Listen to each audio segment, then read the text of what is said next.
بسم اللہ الرحمن الرحیم۔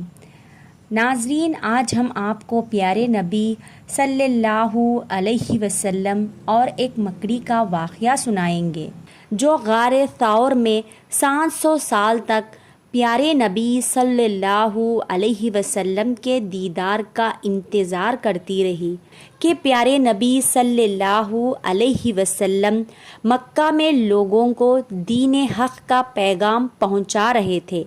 مکہ کے چند قبیلوں نے مل کر آپ صلی اللہ علیہ وسلم کو قتل کرنے کا منصوبہ بنایا۔ اللہ تعالیٰ نے آپ صلی اللہ علیہ وسلم کو مکہ سے مدینے کی طرف ہجرت کرنے کا حکم دیا۔ آپ صلی اللہ علیہ وسلم اور حضرت ابو بکر صدیق رضی اللہ تعالیٰ عنہ مکہ سے مدینے کی طرف روانہ ہوئے۔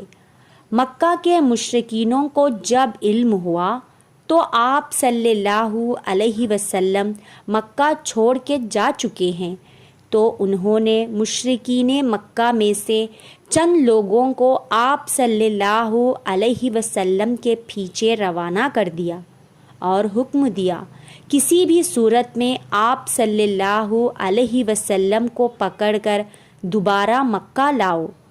اس ہجرت کے دوران آپ صلی اللہ علیہ وسلم اور حضرت ابو بکر صدیق رضی اللہ تعالیٰ عنہ نے غار ثور میں قیام فرمایا۔ اچانک مشرکین مکہ کی ایک ٹولی جو آپ صلی اللہ علیہ وسلم کو تلاش کر رہی تھی، اس غار کے دہانے تک پہنچ گئی۔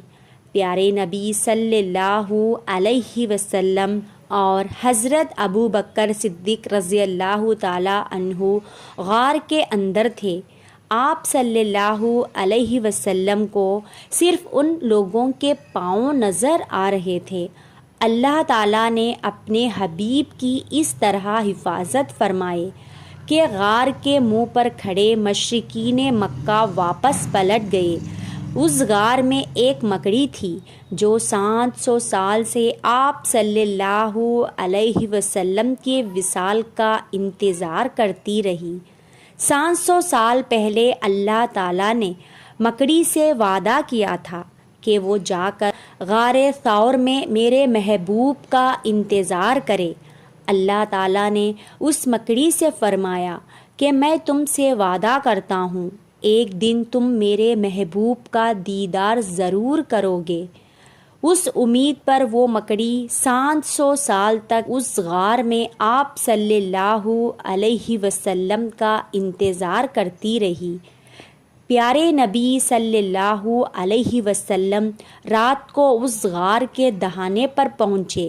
اس مکڑی نے آپ صلی اللہ علیہ وسلم کی طرف اشارہ کر کے کہا کہ مجھ کمزور کو آپ کا دیدار کرنے کا وعدہ دیا گیا تھا، کیا مجھے اجازت ہے کہ میں آپ کے دیدار سے اپنے آنکھوں کو ٹھنڈا کر سکوں؟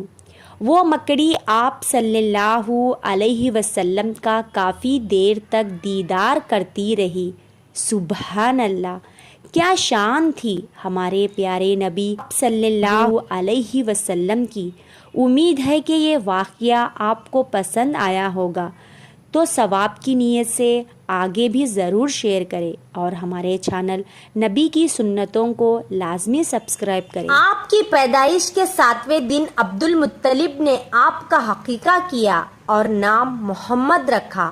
عربوں میں اس سے پہلے یہ نام کسی کا نہیں رکھا گیا تھا۔ قریش کو یہ نام عجیب سا لگا، چنانچہ کچھ لوگوں نے عبد المطلب سے کہا، اے عبد المطلب، کیا وجہ ہے کہ تم نے اس بچے کا نام اس کے باپ دادا کے نام پر نہیں رکھا بلکہ محمد رکھا ہے، اور یہ نام نہ تمہارے باپ دادا میں کسی کا ہے نہ تمہارے قوم میں کسی کا ہے؟ عبد المطلب نے انہیں جواب دیا،